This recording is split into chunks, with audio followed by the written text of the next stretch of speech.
Hi, I'm STÖK, and I'm a cybersecurity expert, hacker and creative. And today we're going to talk a bit about community. Why is it important? And actually, what is a community? And to help me figure that out, I got Luke Tucker, community builder and marketing team leader at HackerOne, a true creative with a strong background in content marketing, the mastermind of HackerOne's live hacking events, and now a builder of communities. But I also got Michael Skelton, or Codingo, the global head of security operations and research and enablement over at Bugcrowd. He's a hacker, open source developer, and toolmaker with a professional poker player background. And now he shares his years of accumulated knowledge on YouTube. I'm very happy that you guys are here. So, Luke, I'm just gonna start this whole conversation because it's not an interview, it's a conversation with asking you, what does the word community mean to you? I think setting your terms is so important in this, right? Because it does mean a lot of different things to a lot of different people. Right. And I'll just speak from my perspective. And one of the resources that I keep coming back to is a book written by Kai Elmer Soto, Bailey Richardson, and Kevin Hune called Get Together. And these are three people that built Instagram, Facebook, eBay communities, something called Creative Mornings. And their simple definition is a group of people that get together consistently for a common cause. And so when I think of that, it obviously means different things in an online format.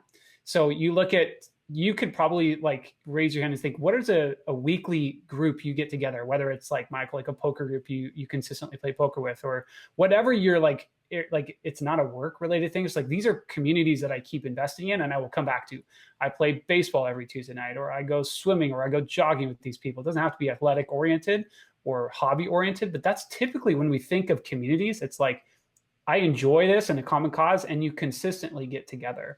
So that's like my kind of like simple definition. It can, you can go off on different paths from there, but I always love that because it does simplify, at least if they're not getting together consistently, and or there's not leaders that, like, if that leader wasn't there running that particular meetup or doing that particular thing, what do you have something that has longevity? Do you have something that has value? And so I think about that a lot from the HackerOne perspective. Like, we have a 5 to 6 person team on the community team at HackerOne. And how do you like actually impact and influence a broader audience? And that's where I think developing leaders and having community people, content creators like yourself, and having more than just Luke Tucker, like, you've heard of the Dunbar rule, you can only really reach about 150 people in any meaningful way. He basically is like, you can really only have meaningful relationships with about 150 people in your life. That's kind of the max cap of what you can typically have a meaningful relationship with. And usually it's much smaller. Like, you think of someone like, Jesus had lots of disciples, but he chose 12 that he invested a lot of time into. And then that was really the core. So you think of like that element of like, to really reach the masses and to go out, you have to really kind of focus on a smaller number of people that are going to drive an outsized impact, because you naturally can't really pour yourself into 150 people. Even you can know in 150 people, but there's no way you're going to really be able to intimately be accountable. Accountability to me is an important part of community. If you don't have accountability within the people, if someone's not going to ask, hey, where's Luke this week? Hey, where's Michael this week? What's STÖK up to? Then I think there's a missing element. And then that's part of like doing life together. Community is doing life together or achieving a goal together. You've heard of mastermind groups, like championed by Napoleon Hill a century ago.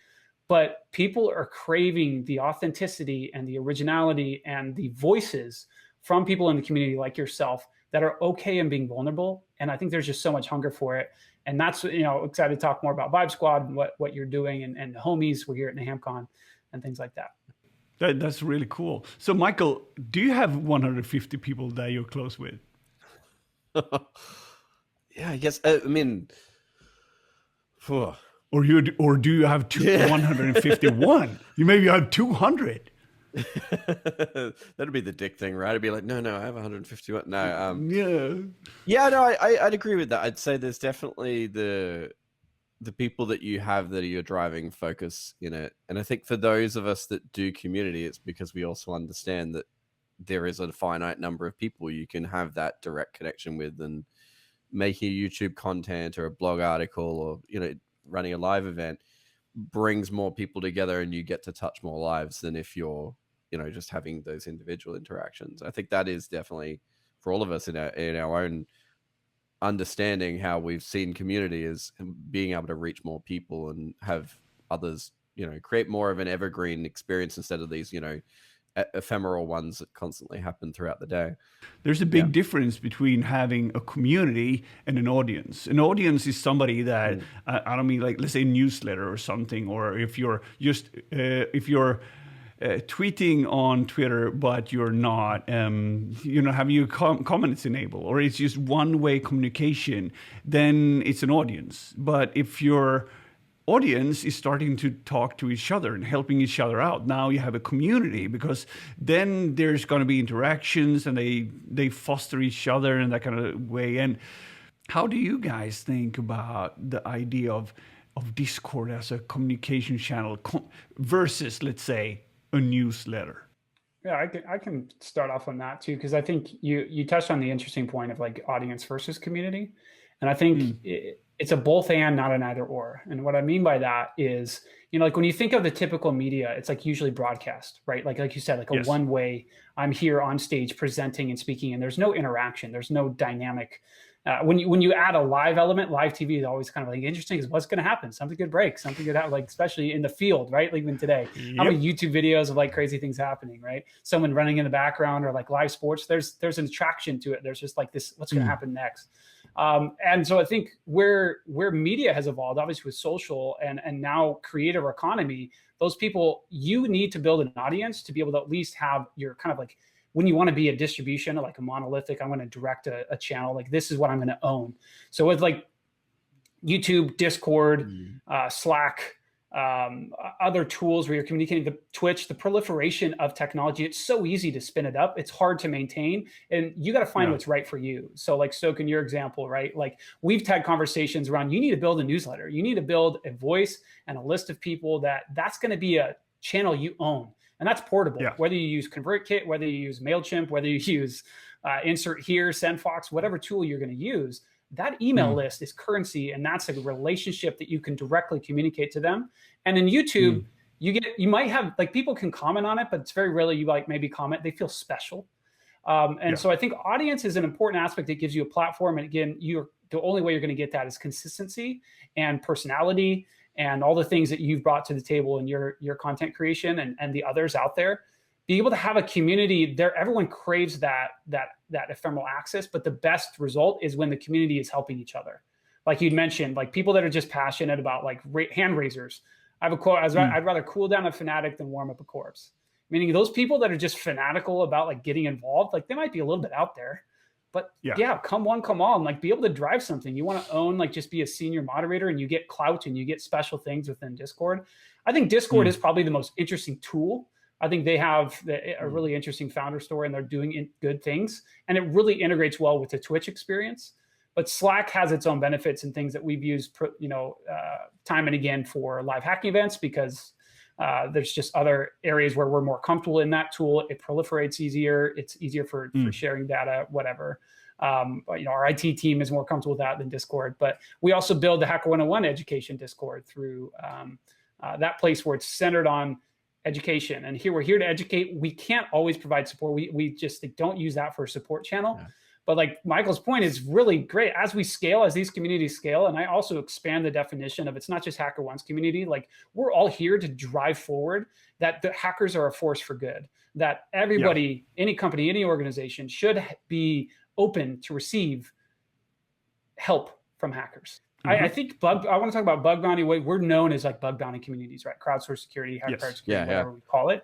Yeah. Where I've seen, I like just would be curious within this conversation, like a lot of the perception for like tried and true security, like really like, low level stuff or really in-depth research and their perspective, when they look at like bug bounty programs, and it's predominantly seen, in my perspective, is like web app hackers or script kiddies being a pejorative term that's thrown around. Like I sense some of that similar kind of like disdain or I don't know, maybe I'd be curious, just Stoke, even your perception of what you've seen, or just even like at DEF CON in the halls at like drunk hacker history. And there's elements of really respectful, incredibly brilliant people, but there's kind of like something looking down on those that are like in bug bounty. And that's not true. Is it research? I don't want to get into a conversation with is it true research or not, but I think we're all trying to move the industry forward. How do we help with a sea change of the broader change in perception of like, there's actually really meaningful work that's being done, intelligent people, and exciting opportunity for anybody that self-identifies as a hacker to continue to do work in this. I believe our platforms are the future of where you can get even more and more done. I don't know. What do you think about that? The way to succeed in this is to add more transparency. And as soon as any kind of program add this, it's an NDA, or we do not disclose, or blah, blah, blah. Certain hackers might just want to hack on those programs, but none of those bugs would ever won't see the day. There won't be any CVs. There won't be certain stuff, because they're kind of like buying the silence by having an invite-only, very exclusive program, and that's where some of the most interesting research happens. Yes, there is a whole lot of noise, and you guys know that. There's a lot of people submitting a lot of reports that are crap, but then there's 10%, maybe 2%, maybe 1% of really innovative, out-of-the-box thinking, next kind of mind-blowing research. And that research, like today, Alex Bershon dropped his report, like, and that's cool stuff. When Sam et al. Released their stuff, where they hacked over at Apple, that was so cool too. And there's been continuously over the year certain stuff that's been released, but it's not to the pace where it needs to be, because it's also competitive. So if you have something that's really cool research that you kind of want to get out before monetization was a part of it, you can just I got all these amazing payloads, it's all cool, I'm just gonna do it for the clout, or you will get some cred because you were a cool hacker. And now money is involved, so everybody's running their own small tiny businesses, and like, do I really want to share my secret sauce? Because everybody thinks they have the secret sauce. Otherwise we wouldn't have the conversation that was a couple of years back where saying, triagers is stealing all my bugs. Like, oh yeah, right. But to go back to your original question, does the rest of the community look at bug hunters in a certain way? Yeah, probably. But then again, they only see the noise. They don't see what the 1%ers create. They misattribute too. The interesting thing in pen testing these days is that a lot of innovation spins out of bug bounty that they assume was a pen tester. Alex Bernstein is a great example of that. I saw yesterday on one of the Slacks I'm in that's predominantly pen testers, them talk about it, and then someone's like, oh, they went for bounties for it, and they were surprised. It's like, no, like, you don't understand. Like, bounties was the driver to this. And there's so many, FUF, like, that's a great example of something that's coming out of this community. And yes, it's cross applicable, and you can use those. I mean, I was a pen tester before this role, and you use those in both. But it was my bug bounty experience that drove me to be a better pen tester, not my pen test experience, because I would get that salary either way. And there's a lot of people in that boat. I mean, Hackcrawler exists because of bug bounties, even though Hackluke was working as a pen tester, he's built it for bug bounties, and I think that the part that we're probably not great at is kind of pointing out the research, like, because that in my eyes is research, and totally get where Luke was with that argument. That argument comes around all the time of, they're not researchers. Well, yes, they are, because those things in my eyes are research that pushes us forward. It doesn't have to be net new bug class. It can be net new approach to a workflow that's optimizing how the broader security community operates. I mean, if you wanted to go in terms of bug class, it's arguable that Franz Rosen is the founding father of subdomain takeovers. That came from bug bounties. The pentest world is still playing catch up on that, and it's 6-7 years later. And that's not to say pentesting's bad, but I think it misattributes successes in the bug bounty community as if they're broader pentest successes, and doesn't feed it back the other way. And the ironic thing about being a pen tester, and I hire a lot of pen testers into bug bounties, is that there's actually the most exciting and deepest thought I've seen in bug bounties, where pen testing tend to be more of a tick and flick type approach, and it's pretty rare to find pen testers that don't, tick flick, move to the next one. Last, we got a few more minutes. Why should one build a community? To go back to the beginning, right? You can either touch 150 lives, or you can touch multiple. And I think building a community, like HackerOne's education Discord, right? Like there's a way there for more people to support each other than if it was just, individuals doing it. You look at it, Ben's Discord. Like I'm not very active there, but I've watched and read and learnt from there. And you see, people like Donut in there curating and helping that community. There's a number of people that allow that to grow and foster knowledge in a broader spectrum than if Ben was to do it independently. And so I think the primary driver is, we get to expand our knowledge base as a whole and as a collective, with a community, versus just what could be done through direct mentorship or direct training. And that's not to say that that's not valuable, but there's just so much more information transfer that can happen as a collective.